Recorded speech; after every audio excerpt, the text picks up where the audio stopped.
Aleluya. Bendecimos al Señor, es bueno, amén. Amén. Es para siempre su gracia. Aleluya. Gracias. Gloria a Jesús, aleluya. Nos gozamos en Él. Alabanza. Vaya conmigo inmediatamente a Hechos, capítulo 2, versículo 17, por favor.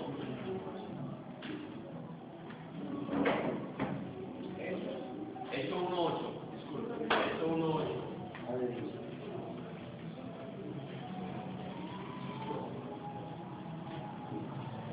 Amén.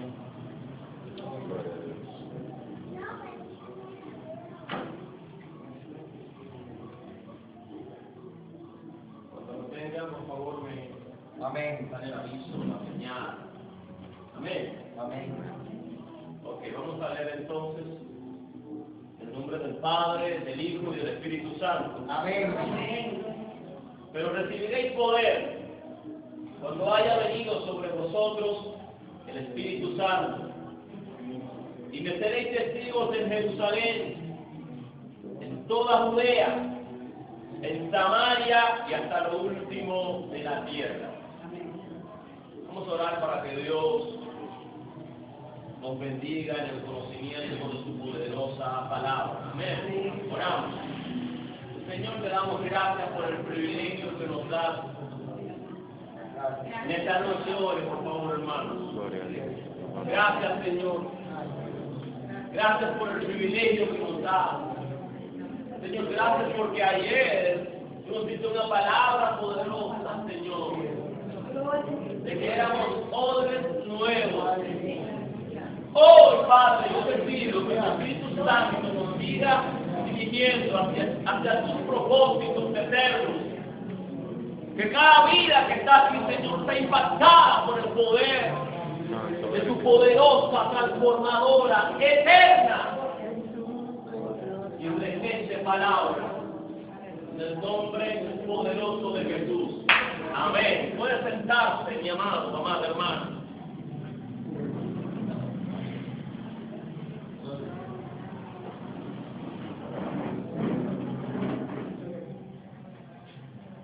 Gloria a Dios. Hoy vamos a hablar acerca del poder del poderoso. El poder del poderoso. Amén. Vamos a hablar acerca del poder de Dios. Hay muchos que tienen poder en la tierra, pero un solo se puede definir como el poderoso. Que es nuestro Dios, al cual usted y yo servimos. Así que queremos hablar acerca de este poder. Porque Jesús le dijo a sus discípulos, donde acabamos de leer en Hechos 1:8, que recibirán poder cuando haya venido sobre ellos el Espíritu Santo. Se sobreentiende entonces que la iglesia que tiene el Espíritu Santo tiene poder. Y antes de Jesús darles a ellos esta declaración, les dijo: no se vayan de Jerusalén hasta que no reciban este poder. De manera que para nosotros operar, para nosotros funcionar como iglesia, necesitamos tener poder de Dios. El poder de Dios no es un adorno en la iglesia. El poder de Dios es una necesidad en la vida del creyente, en la vida del cristiano. Y vuelves a ver que este poder habita en la iglesia, se mueve en la iglesia. Es por ello que usted ve que cuando usted viene al culto, usted tiene experiencias de poder, experiencias poderosas, transformadoras, porque el lugar de ese poder habitar, del poder del poderoso, del poder de Dios habitar, es en la iglesia. Cuando nos reunimos como hermanos, y en usted, que ha sido constituida en un templo del Señor. Amén. Si usted lee en Hechos capítulo 2, versículo 17, encontrará la siguiente declaración. Y en los postreros días, dice Dios, derramaré de mi espíritu sobre toda carne, y vuestros hijos y vuestras hijas profetizarán. Vuestros jóvenes verán visiones, y vuestros ancianos soñarán sueños. Cuando habla de postreros tiempos, está hablando acerca de los últimos tiempos. El tiempo que estamos viviendo ahora. Estamos viviendo los últimos tiempos.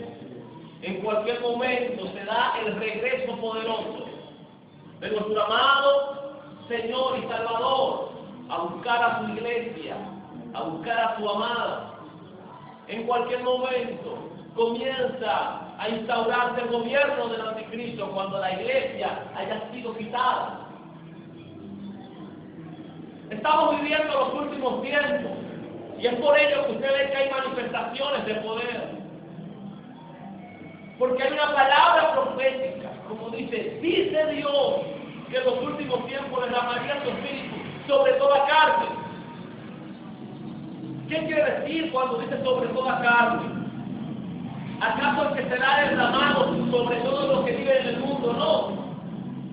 Lo que sucede es que esta palabra profética se le dio a Joel, al profeta Joel, en una época cuando el Espíritu Santo solamente descendía sobre los profetas para que ellos tuvieran la palabra de Dios, o sobre los sacerdotes en ocasiones específicas. El Espíritu Santo no iba a cada reunión de fe. El Espíritu Santo no descendía sobre cada cristiano, porque de hecho no se llamaban cristianos, sobre cada siervo de Dios. Entonces Joel estaba recibiendo una palabra de que vendría un tiempo donde todos aquellos que le sirvan a Dios iban a recibir el Espíritu Santo. Y eso fue lo que pasó cuando se reunieron en Pentecostés. El día de Pentecostés, cuando se celebraba esta fiesta, que no es más que una fiesta de agradecimiento por la primicia, los primeros frutos, celebraban durante 7 semanas, iban a vivir fuera de sus casas y construían carpas, y todo era una fiesta celebrando esos primeros frutos. Cuando estaban celebrando esta fiesta, descendió sobre ellos el Espíritu Santo, y cuenta la Biblia en el capítulo 2 del libro de los Hechos, que todos fueron llenos del Espíritu Santo. Es interesante que el Espíritu Santo no fue al templo de Jerusalén. Es interesante que el Espíritu Santo no fue a las sinagogas del área. El Espíritu Santo fue donde la iglesia estaba reunida, donde los creyentes en Jesús estaban reunidos. Es por ello que cuando usted se reúne en este lugar, el Espíritu Santo desciende, se manifiesta.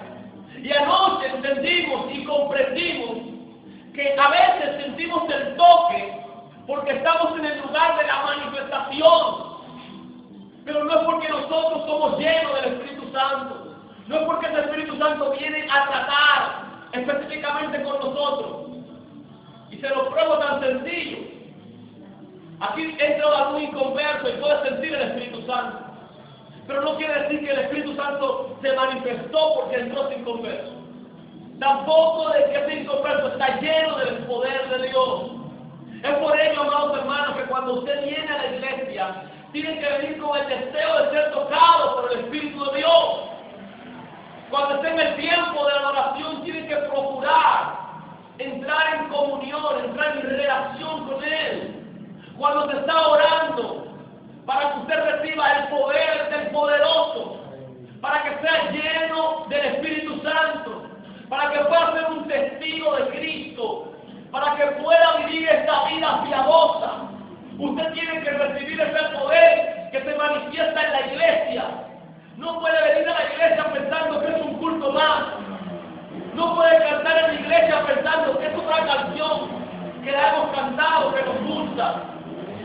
Dice la Biblia que cuando usted cante debe cantar en el Espíritu. Usted debe tener una intención al cantar. Debe tener la intención de acercar al corazón de Dios, de producir gozo, producir alegría en el corazón de Dios. Y la manera de usted saber que su adoración está tocando el corazón de Dios es cuando el Espíritu Santo viene y te lo confirma.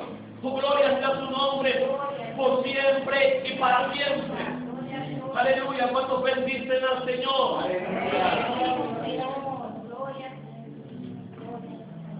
El poder del poderoso se mueve en la iglesia. La iglesia posee ese poder. Y por ello quiero mencionar el punto número 2, que es que debemos interpretar la posesión y la propiedad. Debemos interpretar lo que es posesión y propiedad, hablando de este tema del poder del poderoso. Usted lee en 2 Corintios, capítulo 7, capítulo 4 y versículo 7. 2 Corintios, capítulo 4 y versículo 7.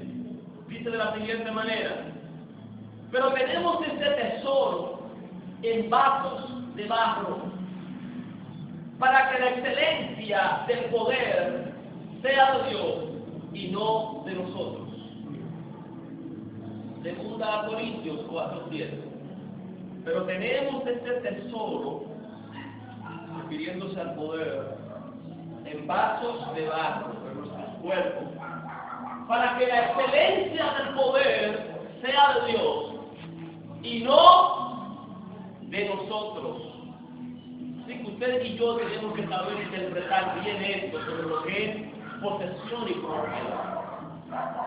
Nosotros poseemos, pero no somos los dueños del poder. La excelencia del poder es de Dios. Ese poder que usted tiene es de Dios. Esa unción que tiene, que cuando le hablas a alguien, esa persona es impactada. Que cuando canta, algo pasa en el ambiente. Que el ambiente es transformado. Cuando aconseja, cuando ora por el enfermo, ese poder no es de nosotros. Ese poder es del Señor. Ese poder es del Todopoderoso.